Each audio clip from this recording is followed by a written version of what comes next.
What is up, everybody? Jim to my right. Wait a minute. No, I don't have Jim to my right.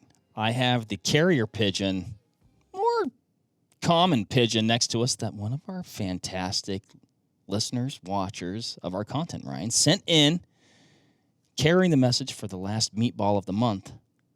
Brilliant delivery. Of our spaghetti shootout. Yeah. The spaghetti shootout videos that we do. Jim was supposed to be here. He's just out gymming around. Doing Jimmy stuff. Couldn't make it. But we've got his proxy. So great work, my friend. As you may already hear, Mr. Ryan Muckenhirn across from us Ladies right and gentlemen. now. Hello. Ryan. Mark. The 6.5 Creedmoor. Yeah. The cartridge that people loved for so long. I mean, I have not seen a cartridge before or since take off with such vigor. Well, I'm going to debate that a little bit. Okay, hold on a sec. All right. Let me finish my thought here, and then you provide some color. Incredibly popular. I think that it maybe got a little too hot too fast because now oftentimes there's still a large constituent of people who love this cartridge, me included. Absolutely. Of just full disclosure, I like the 6.5 Creedmoor. I own like 3 or 4 of the darn things, right? Collect them all. It's the cartridge people love to hate. We do get a fair amount of, what do we call it? Hate mail. Sometimes. I mean, is that what? Yeah. I mean, like you're getting direct messages? Yeah. I mean, they're in the comment sections. I try not to read them, but inevitably you gravitate towards things like that. Like somebody will send me a comment. They'll be like, hey, this lady or gentleman thinks you're an idiot. I'm like, well, that's probably true. And then I read the comment. I'm like, what else is going on? And if you mention this particular cartridge, 6.5 Creedmoor, in like a light of favorite, or light of favor, some people don't like that. They disagree with it. And everybody's entitled to their opinion. The internet is a wild and free place. And sometimes they do things like that. And yes, I have had folks, I'm going to say challenge me directly. Mm-hmm. They'll call or they'll email to have words about cartridge reality. I just feel like, people love to debate cartridges. We talk about them often on the podcast. But sometimes we do it. Sometimes we do it. But no other cartridge, like if you're on a forum or just on the World Wide Web, like, do people, they attack it. They get a little fired up. They attack it. And I think without founding, not a lot to back it up. Yeah. I think it's just cool to hate on it. Yeah. Now, I'm the first to say, like, I like the 6.5 Creedmoor for uses within what I would call its performance window, right? Even on that last spaghetti shootout we're talking about, a point that you brought up about the 6.5 Creedmoor. I guess we can't stop talking about it. Actually, maybe we are part of the problem. I think some of the stuff we're going to show here in a little bit talks about people not being able to stop talking about this cartridge. But it's not Thor's hammer. It's not magic. It's not made out of unicorn dust. It's not, it's not like you shoot it in a vacuum and it has 0 drop. But it's quite useful on medium-sized big game at reasonable distances, and it's easy to shoot, and it's great at long-range stuff, and it pushes high ballistic coefficient bullet. I don't know. I think there's a lot to like about it, but boy, people sure love to hate on it. They do. We've got some. We found a bunch of memes on the internet. Yeah, we're gonna unpack them a little bit today. I'm not a big internet person. So what we call this hip or pop culture, which I recently learned pop culture stands for popular culture. Yeah, popular culture. Not pop music. Which falls within popular culture, but... I learned then that pop music means popular music, not... Yeah. Whatever. Semantics. What do you want me to say? Semantics. I am what I am. So I went through, I traversed the internet, found some, I guess, memes, as they call them, Ryan. As also, you like to say this is a family-friendly show. Wasn't able to use all the memes that I saw. Quick Google search might give you some different results than what we have here. But we're going to unpack them. We're going to try to get to the bottom of maybe what do we call these people, artists? Sure. Okay, what the artists were getting at when they created this meme. Yeah, I kind of had to sanitize the list a little bit. Yeah. Let's jump into this. Let's here see what this first one is, and then, like you said, we're gonna talk through them. Here we go. What's this guy have to say? So a couple things here we want to unpack here. The text reads, 6.5 Creedmoor is too mainstream. I only shoot organic, grass-fed, free-range, small batch 308 Winchester. Now, a few things for those people listening, not watching. I'm going to describe this young gentleman here.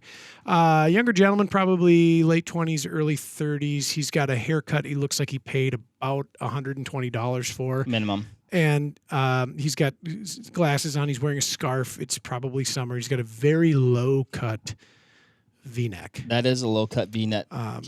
Possibly chestural hair or I believe tattoo. that's tattoo, yeah. Yeah.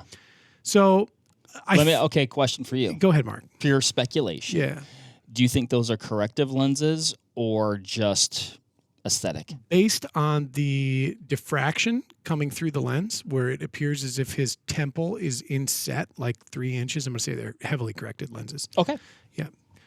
I think that bodes well in his favor. Gentleman likely has an astigmatism. But, so here's what I think the artist is getting at. 6.5 Creedmoor is too mainstream. I only shoot grass-fed, free-range, small batch 308. This is a double-pronged attack. One, that 6.5 Creedmoor is just simply boring. It's too available, right? Right.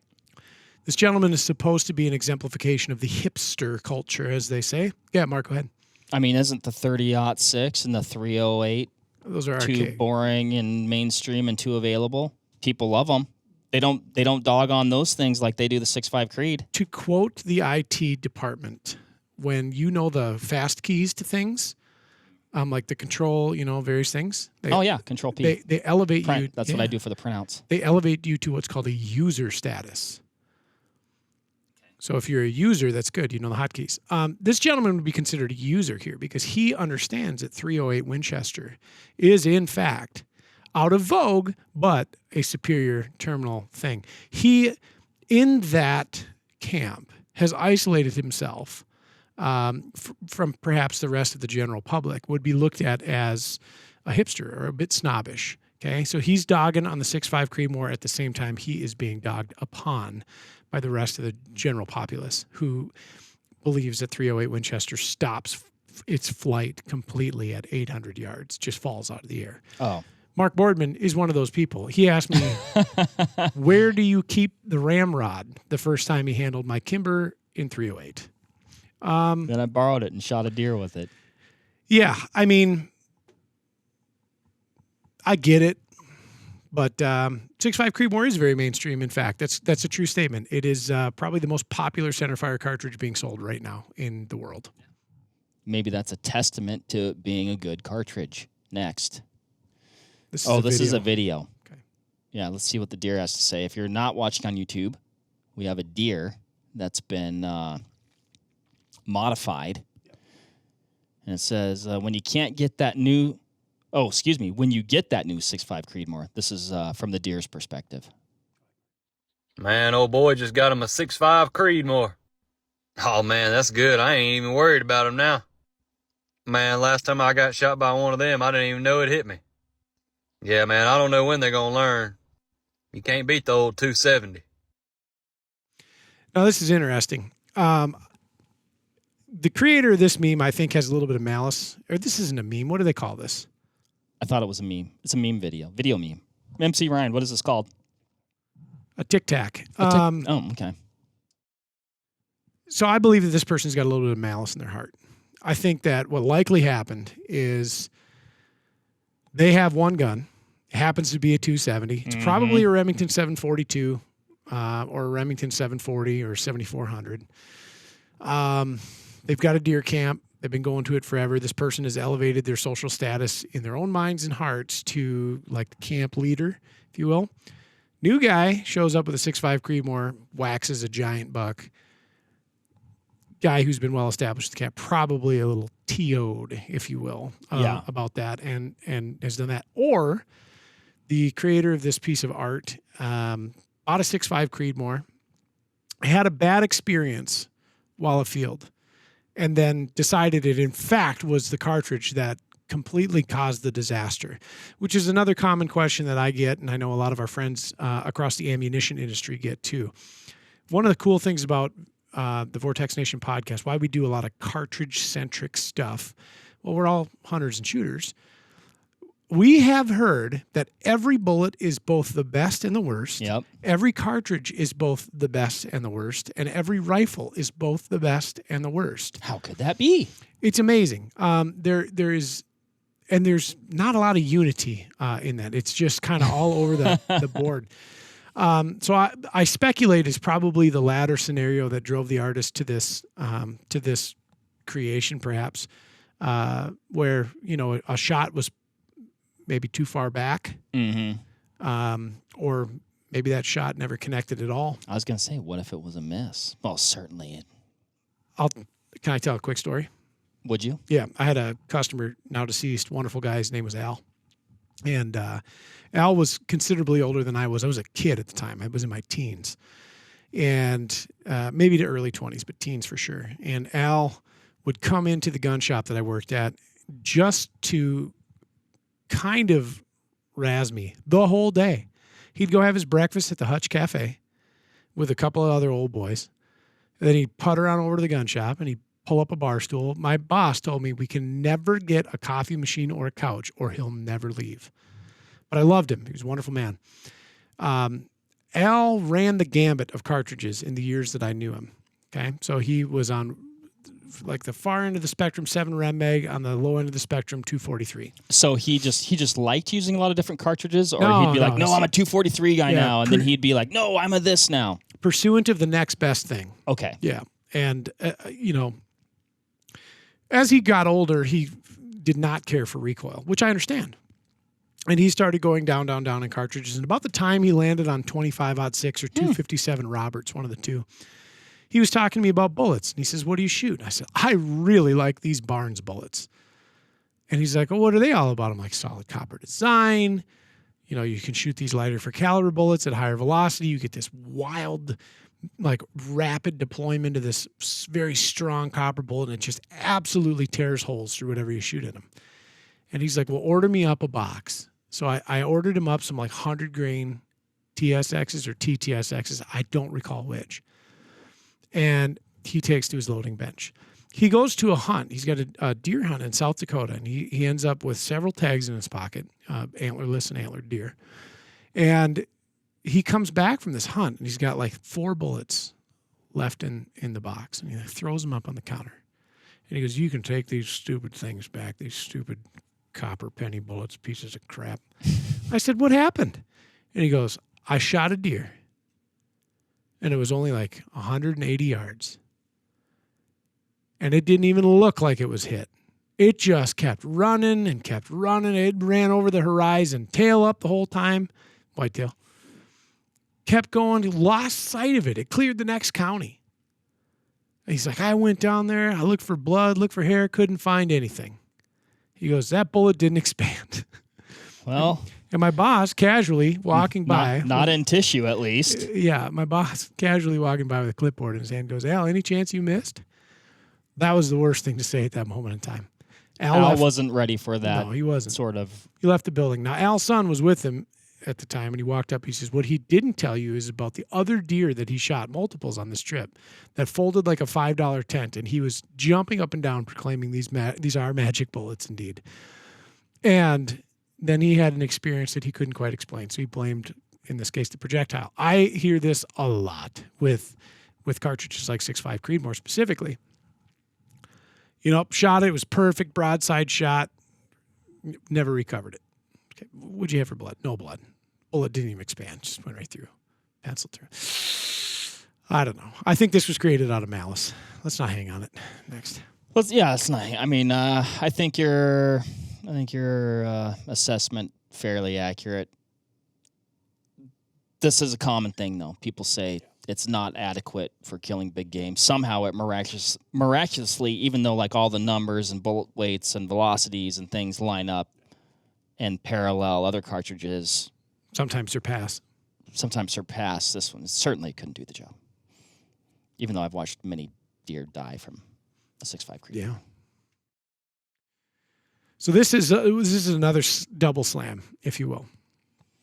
This one, so I'm going to paint the picture here. Okay. It's comes like a 3-tiered diagram sketch comic, if you will.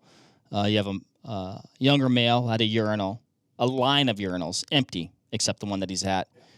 An older male approaching, saying, "I notice you're shooting 6.5 Creedmoor." He then saddles up right beside him. There's a lot of other open spaces to park. You could have, anywhere besides, directly beside. Says, "You ever heard of P.O. Ackley, son?" Yeah. And he's also urinating on the floor. Uh-huh. Yeah. The only part, I didn't really get all this one, except for the fact that I find it appalling that he's just taken up, set up shop directly next to this other person when he could have had many other options. I speculate that this shooter shoots a 300 rum. Probably drives a Duramax. It's lifted. A lot of chrome, a lot of tint. It's got lights that illuminate the The older gentleman, you think? No. The creator of this art. Oh. The artist. Oh, okay. Yeah.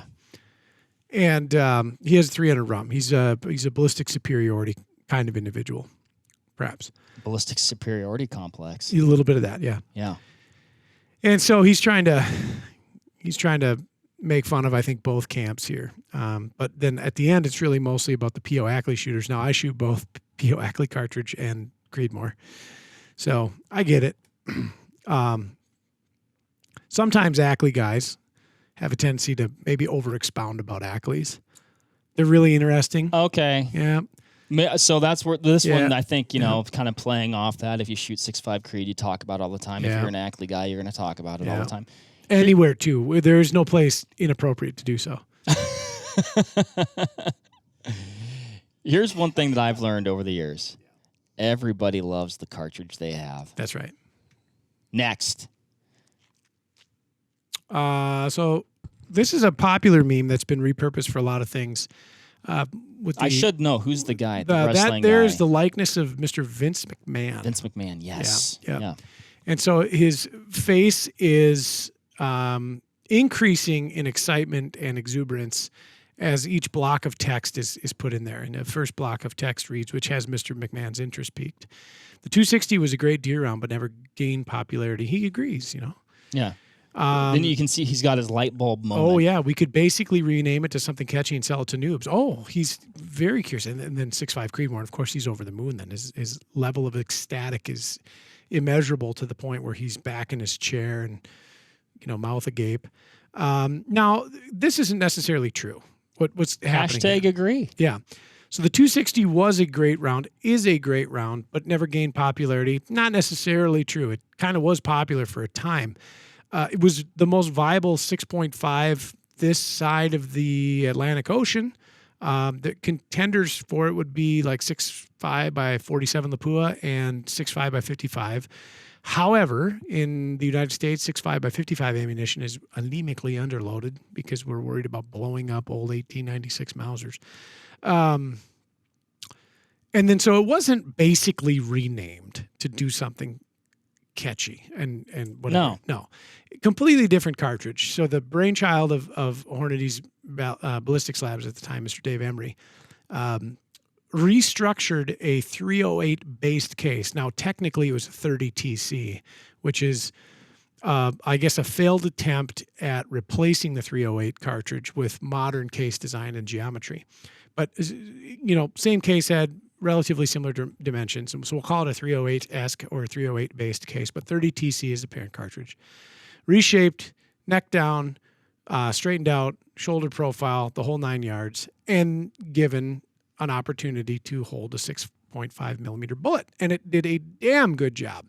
It is, in essence, an emulation of 260 performance capabilities in a usable format. And by that, I mean the 260 Remington was fine, but it wasn't great. And so if you were to load 140 grain boat tail hollow point to mag length spec, and specifically like short action mag length spec, or really specifically SR25 magazine spec, it's like an AR-10, you mute the performance tremendously because you're pushing this bullet deep into the case.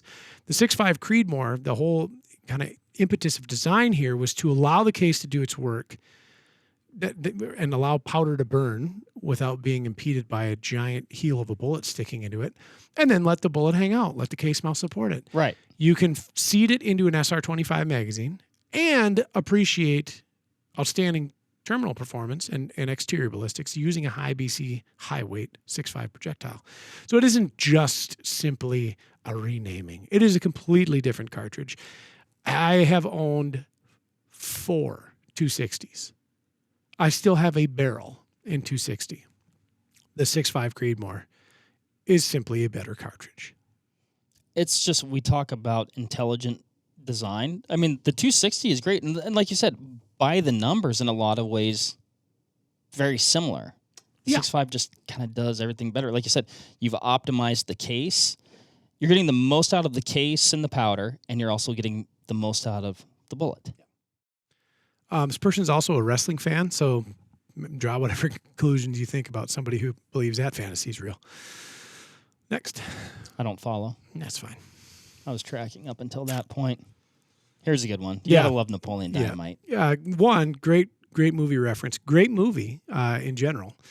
Kip, who is Napoleon's older brother, how would I best describe his character type? He would be an overconfident nerd. Let's just say his attitude was bigger than his britches, if you will.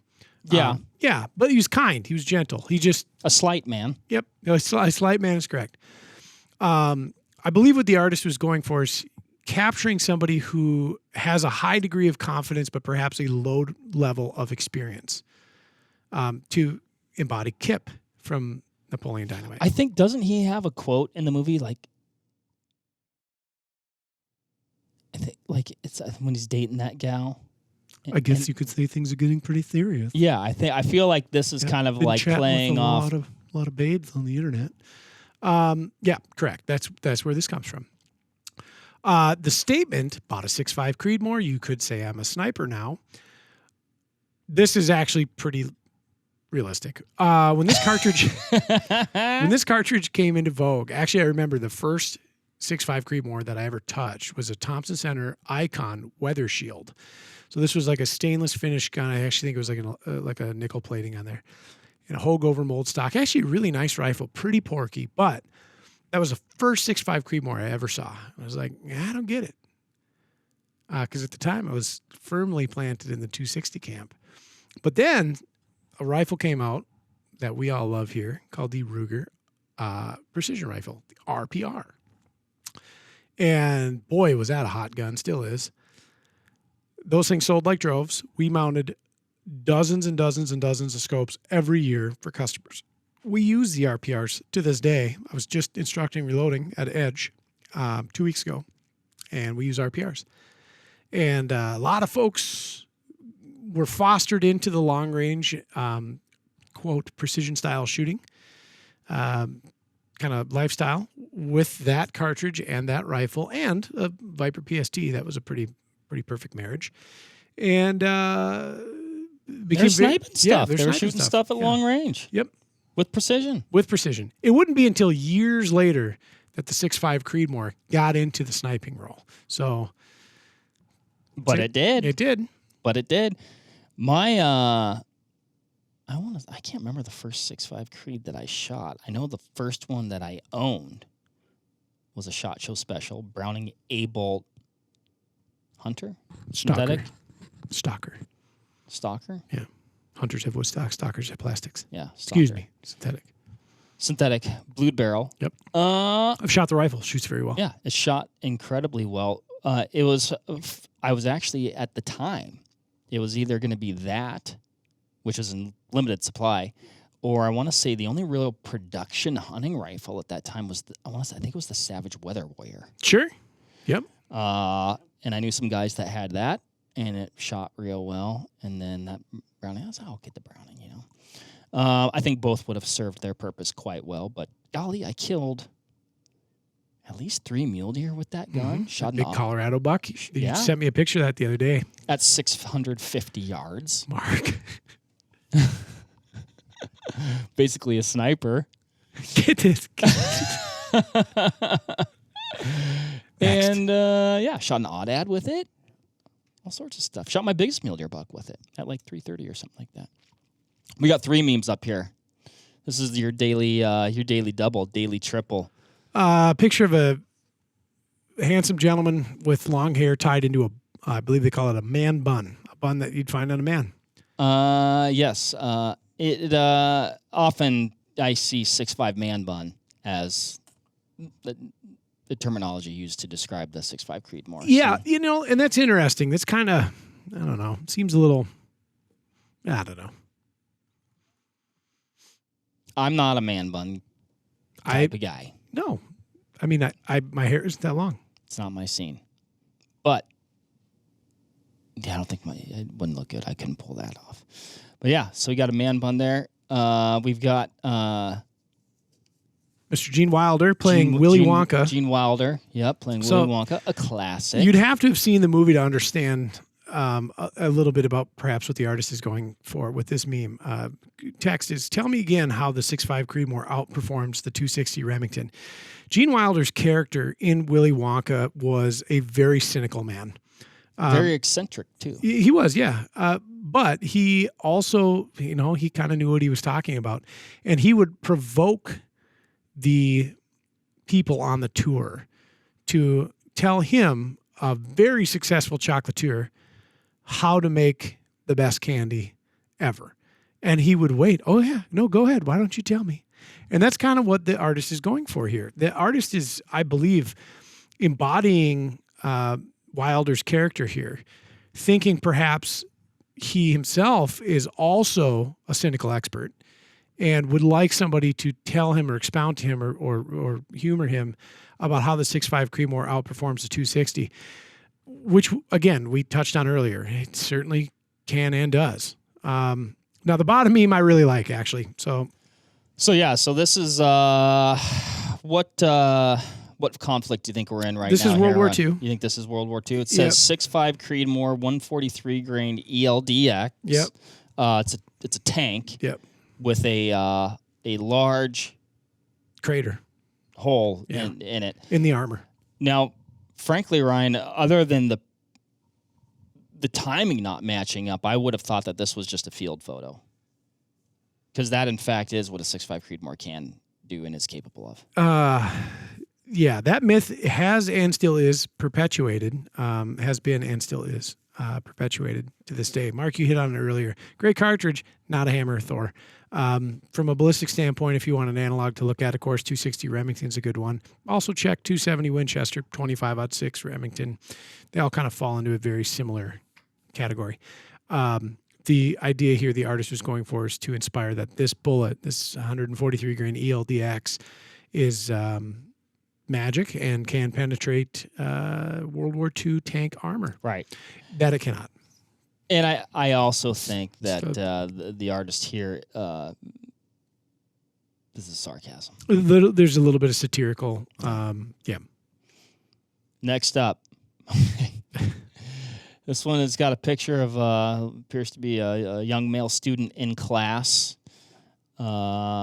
His female counterpart sitting to his left seems very disinterested. I think she's actually on her phone in class. You can't see that in the image. He's frustrated. Straining. He's straining, if you will. I think initially he was vying for her attention. He wasn't getting it. Which leads into the text here. When you shoot a 6.5 Creedmoor and haven't told anyone in 8 minutes. So he wants attention. He has a 6.5 Creedmoor. She's certainly not interested in it. And, you know, I get it. Like, we were all in high school before. Some of us, me, barely present, honestly. I think I was given an award for, like, most tardy.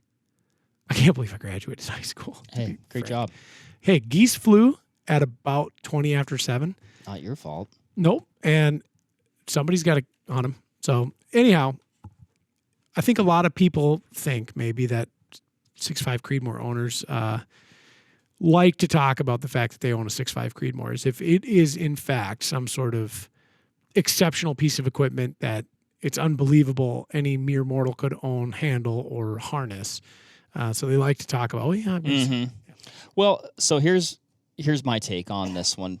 To me, this is maybe more appropriate to a few years back when the 6.5 Creedmoor was really gaining a lot of steam, but not everybody had one. Correct. Right? Yeah. So when you did have one, you kind of knew something and had something that other people. Oh, you don't know about this? You don't have a Creedmoor yet, Brian? Yeah.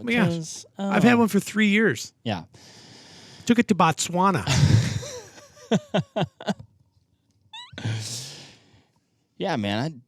I shot several Cape buffalo with It it. reminds me of a story. I was mule deer hunting. We stopped into a kind of roadside hotel inn thing, which we frequented a lot. And it's brothel. Incorrect. Wonderful owners, by the way. And we would stay there, and there was another party of hunters there. There's a young man and his father, and they were wearing fancy camo at the time. This would have been at that time. It was Cabela's Outfitter Series wool. The ultimate. Yes. Yeah. It's good stuff. Very, absolutely. But at a 2008, like that was kind of the premier. Oh yeah. There was not a lot of stuff out there that was as good as that. And of course, he's wearing it inside because it's a status thing. And my hunting partner and I are sitting there. And this young man was talking about his time on the, quote, dark continent. He didn't just call it Africa, but the dark continent, which, Was he talking to you or was he loud talking? Loud talking, but to us. Oh, okay. Yeah. Okay. And my hunting partner's been there, done that. And this guy produces a giant photo album as if he just carries it around with him. And this is back when people used to print pictures, And so he's got this photo album. There's probably 4 pictures, and it's full of his exploits on the dark continent. Hey, well, I've been thinking about printing pictures again. Cool, man. Yeah, getting back into it. Yep.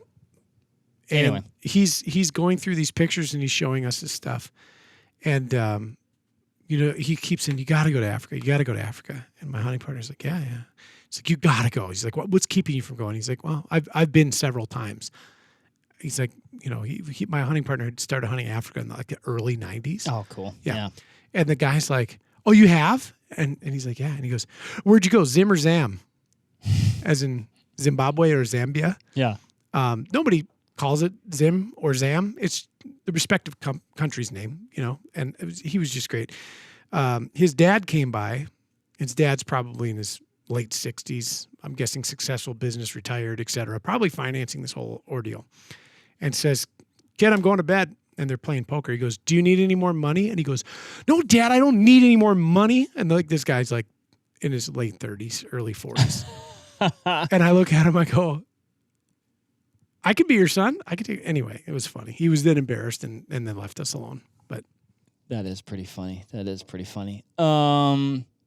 Yeah, I've been in conversations like that before where you don't actually bring up that you've done those things too because you are mostly looking to disengage. Zim or Zam? Bam. 6.5 Creedmoor crew arrives at the local PRS shoot. This is accurate.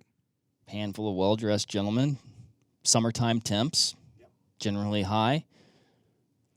Range of motion increased. This is probably a 70s era image, I would. Yeah, good hair, good mustache.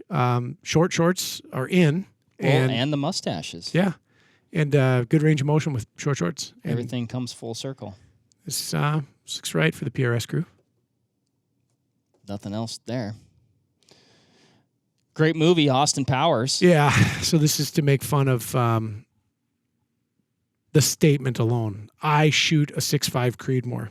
And then he said, I shoot a 6.5 Creedmoor. All the villains are laughing. All the villains are laughing. Yeah, yes. as if that's an ineffectual statement. I do shoot a 6.5 Creedmoor. You can laugh all you want. Killed a lot of big stuff.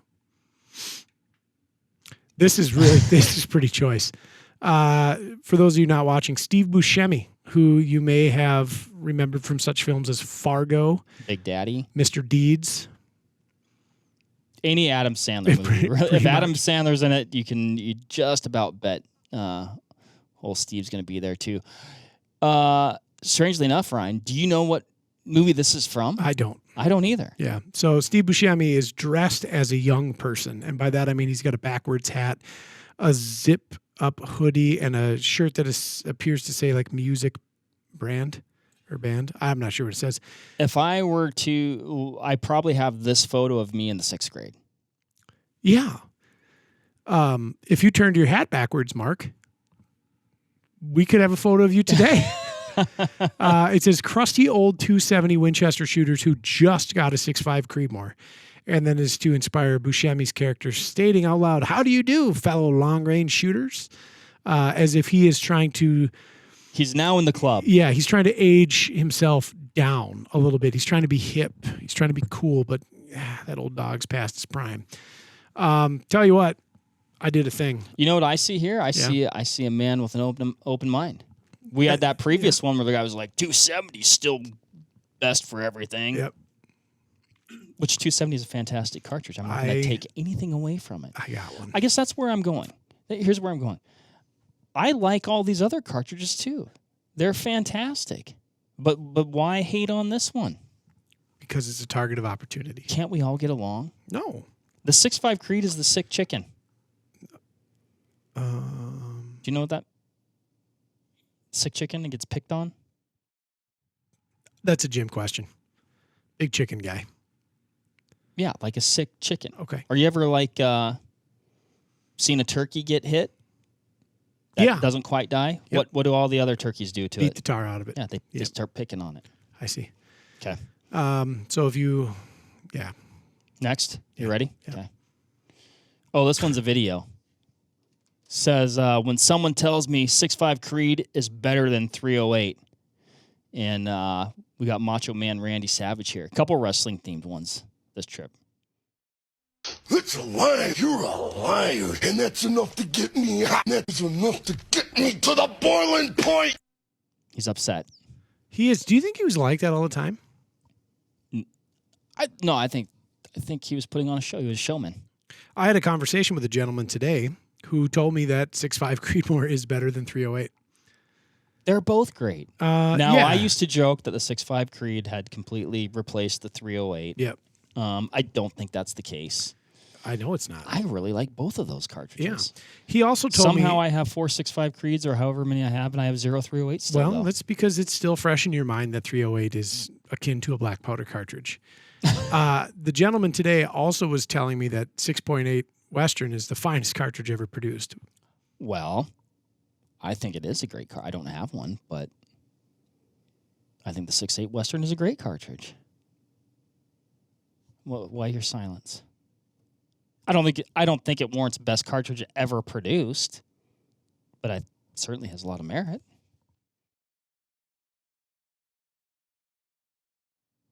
I can't believe you're being like this. It doesn't matter. Next meme. Simpsons. Yeah. Can't not like that. This is a great episode, actually. So this is kind of funny. If you've ever seen The Simpsons, you know that Ned and Homer's relationship is very one-sided. Ned, a very tolerant neighbor, always kind, always thoughtful, thinking about Homer. Homer completely disregards Ned, except for when Ned's wife, Maude, was killed in an unfortunate T-shirt cannon accident while fetching Ned hot dogs. No footlongs, they make him uncomfortable. Tragic. It was. Yes, Homer is eternally...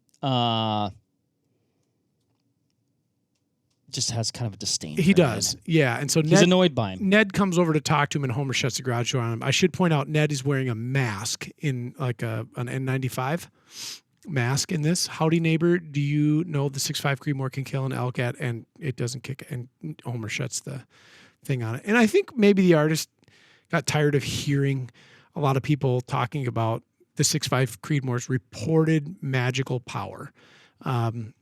which no cartridge has, let me just state that, but that it is an exceptional large cervid cartridge when firing at large cervids at distances, greater than 400 yards. Right. Yeah. And so Homer shuts the door. I understand where this is coming from. He once again disregards now. Yeah. Yeah. Good meme. Jurassic Park. It's not a day unless a Jurassic Park thing comes up here at Vortex. It's a good movie. Big Jurassic Park guy. So there's I don't actually know what this guy's name is in the show. I just call him Newman because that's what he played on Seinfeld. And that was his most iconic role. I don't know his real name either. The scene was when they were at the resort and they were gonna hand off the dinosaur eggs. Oh, yeah. And or the container to get the dinosaur eggs. I don't think the dinosaur eggs were in there. And Newman's character screams, look, he's got dinosaur eggs. Nobody cares. And there's a gentleman who's a 6.5 Creedmoor guy next to him. And Newman's character is expounding to the populace around him that he's a 6.5 Creedmoor. And he says, see, nobody cares. Oh, and then Newman, as we were calling him. Yeah. It also says below him, he's everyone with a working rifle. Yeah. Implying that 6.5 Creedmoors don't work. Yeah. Yeah. See, no one cares. That good meme. Fight Club. That's what this movie is, right? Yeah. This is also a throwback to the CrossFit type memes where when you CrossFit or when you're when you're in keto or when you do some sort of fad diet, you have to tell everybody about it. Question. Yeah, go ahead. How much truth do you think there is to that? To those things? Yes. Fair amount. Yeah. That's true. And you know what? CrossFit athletes that would absolutely kick my expletive. It'd be brutal. Yep, correct. I don't do it. I don't. Not you. I'm not saying it would be brutal. It'd be brutal for me. I don't exercise, so I stay away from the stuff. First rule of Creedmoor is you tell everybody you shoot Creedmoor. This is the antithesis of actually what the first rule of Fight Club was. Right. Which is there's irony in this meme. Right. Yeah. Another video meme or TikTok, as some might call it. When your buddy with a 6.5 Creedmoor shoots a deer, this is a view from an elevated box blind. And an empty field. Yeah.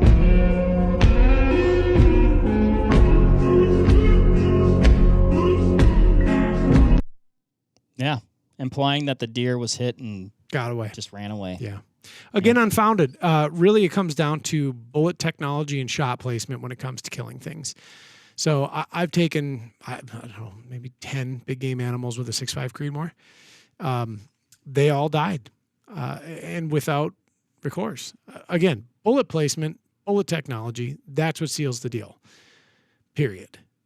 Yeah. I mean, I've shot a lot of deer with my 300 that they don't bang flop every time. Most of them run.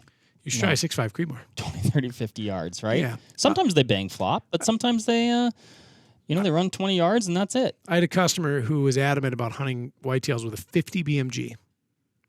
Yeah. Yep. Crazy about it. I sold him a number of 50s. I think I sold him 3 or 4. I also sold him a 416 Barrett, one of the very earliest examples that was ever out of the Barrett factory. The brass was so new that it was modified 50 BMG with X's over 50 BMG, and then it was hand stamped 416 Barrett, which is cool. I actually have those cases. They're kind of historically significant. Anyway, he wanted to shoot deer with a 50 BMG. He's kind of one of those guys who's like, I love prairie dogging because you just watch them blow up. Ugh. And made a very poor shot on a whitetail with a 50 BMG. And had an absolutely hell of a horrible time recovering that thing because it was a poor shot. 14,000 foot-pounds of muzzle energy, and that deer ran off and had a bad time. And as it turns out, it doesn't even matter if you shoot the largest centerfire cartridge you can buy in a rifle, notwithstanding 20mm Vulcan. Shot placement and bullet technology is everything. That is interesting, though. I would still think like 50 BM, that's a pretty big pill. Pokes a half-inch hole in you. I guess, but ugh.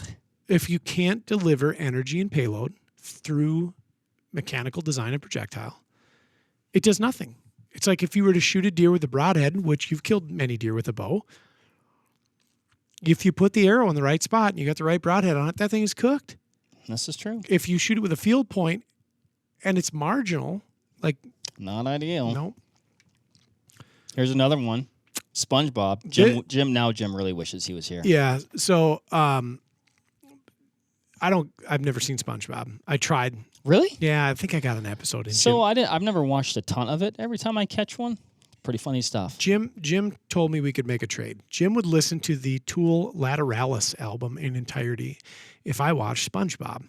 And I thought, yeah, I can enter some mindless, television humor. That is not a good trade. No, I agree. It's very one-sided. Jim ends up way better because he gets to experience Tool's Lateralis album, which, if you've never heard Tool's Lateralis album, it tells a complete story front to back. It's unbelievable. You have to commit the time to it. See, I thought you were getting the good end of it. Wrong again, Boardman. I've not listened to the Tool Lattice album. So the gentleman here, Isn't that what like flowers grow up? you're a heathen and a cretin. Really? You're the one listening to devil music. Tool. Yeah. Oh, okay. That rock and roll. Let's go back to the meme here. pictures. So, gentleman is ordering at the Krusty Krab, and he's ordering the most basic thing possible: a Bergara B14 HMR in 6.5 Creedmoor with a Vortex Viper 5-25. Somebody who made this meme had malice in their heart. That's all I'm going to say. The artist probably shoots a scope that was given to him by a relative on a rifle that he had paid way too much money at a, quote, precision gunsmith to have blueprinted and have the bolt bushed. That's what I think happened. Probably did a really bad job bedding it, and it probably looks like there's Dremel marks on there. But by golly, he's got this high-end scope that his relative gave him. In any event, this is to imply that the Bergara B14 chambered in 6.5 Creedmoor with a Vortex Viper 5-25 on it is about as basic as they come. Yeah. But I'll tell you what, I put a lot of those together. Daring today, aren't we? I feel like this was, correct me if I'm wrong, Ryan. This was a shot at us. There's just a couple, A little bit over of a the bow. shot there. And you know what? I didn't almost. I said, I'm not too proud. I think a lot of people would have been like, well, we're not going to put this out there. We don't care. Yeah. I mean, you can. We have a sense of humor. We do. We get it. Yeah. That's a good combo. The B14's a nice rifle. Not really seeing anything. No, it's good. 5.25 is great. We're going to end up in a meme after this. I imagine. When she sees your 6.5 Creedmoor, it's a picture of a gal. She's holding her fingers up. Just short. I mean, it's a short action cartridge. I don't see. That's just accurate. For those of you who've made it this long through this production, this is Mark. What? Yeah, you're right. It's a true short action. I don't know. It's just information, I guess. This one, young family playing in the pool. Yep. One of the children is portrayed as the 22 long. The other 9mm, 223, 5.56. The mommy deciding what to take to the range. Below them, there's a skeleton that is at the bottom. just at the bottom in the depths. Like, they don't take their basic 6.5 Creed anymore. It bores them. Yeah, but they spend all their time with their 22 LR. I think it's just to say that 6.5 Creedmoor shooters buy the rifle, never shoot it. I guess. You know what I see here? What's that? I see a person that prioritizes making guns go bang and volume of fire over precision and ballistics. I speculate that the artist here has 3 siblings. The artist here feels that perhaps they weren't the favorite child and has malice in their heart over who the favorite child was. Which was? The youngest. The 6.5 Creedmoor. What? Next. Nick Offerman's character, not a gun guy, by the way. Oh, really? No, very much not a gun guy. That's great lame. mustache, though. But his character, Ron Swanson, in Parks and Rec, which is a great show. His character, to me, would be a gun guy. Absolutely. Yep. So I choose to remember him like that. I'll do my best, Swanson. The 6.5 Creedmoor is for rich women on diets. And I've heard people say things like this, but you know what's really interesting about 6.5 Creedmoor, and why I really find it an endearing cartridge, is because the ammunition that you can buy from it, from any of the major manufacturers of ammunition, is affordable, is controllable, and is accurate. And so, in fact, if you were not a rich person, and maybe you weren't like the exercisey type. Yeah. So you were the antithesis as described. Rich women on diets. This would be a perfect cartridge for you. You can afford to shoot it, and you can shoot it a lot. And you can really reap benefit from an accurate cartridge. Not that I believe that cartridges are inherently accurate. I understand the direction that the artist was taking with this meme, but I'm sorry, you got it wrong. It's a really fine cartridge for high volume shooting. You stretch your dollar with it. Absolutely. Yeah. This one. Brilliant to load. Oh, this one's not that funny. That's it. Oh, wait a minute. Wait. You know what's significant about this? This is our 308th 10-minute talk. So for episode 308, which I think is really great. We don't number our 10-minute talks, No. but this is, if you were counting, this is the 308th. Somebody's going to 10-minute say something about that. MC Ryan just posted that little note for us. Yeah. And there we've done it. We've talked about the 6.5 Creedmoor and how so many people love to hate it on our 308th episode. What have we done? Are we part of the problem and not part of the solution, Ryan? Are we the target? Mark, I can tell you this definitively. If you were to count... Are we living memes? Yeah. If you were to count the number of rounds in this room above 22 diameter, so I'm lumping 22 LR and 223, there are more 308 Winchesters in this room than any other cartridge. Why don't you bring some of them over here? Can you reach those, Ryan? There's a whole stack right there. Look at that. Oh, yeah. Grab the other stack, too. Let's No, make it real that's impressive. Just get it. This is just a small sampling. The bird loves this sort of thing. What? The bird on the table. Oh. Look at all that glorious 308. There's so much. There's more. You get the picture. We love them both. We've kept them here for too long, Mark. We So for this 308th episode, head down to your local retailer and check out the 308 Winchester. The most versatile cartridge in the world. But while you do that, there's no reason to make disparaging remarks about the 6.5 Creed. I mean, if you're into that kind of thing, yeah. If you want a good practice gun. Hell on coyotes. What have you done? What have you turned into? Thanks, everybody, for listening. Do you talk trash about the 6.5 Creed? I've got a theory. I think a lot about people who talk trash about the 6.5 Creed loved it when it was their new rifle, that they talked about it a lot, but then it got popular, and then they didn't like it anymore because their cartridge got popular and they weren't in the know anymore and they were bitter about that. Or you just never owned one and you didn't like hearing about it from all the people that couldn't stop incessantly rambling about it, like us today. And then you're like, I hate it because I hate it, and that's why I hate it. So anyway, what are your theories? Why so much hate on the 6.5 Creed? Happy 308th 10-minute talk. Let us know in the comments below. Yeah. You any savage memes? We'll catch you on the next one. See ya. Bye.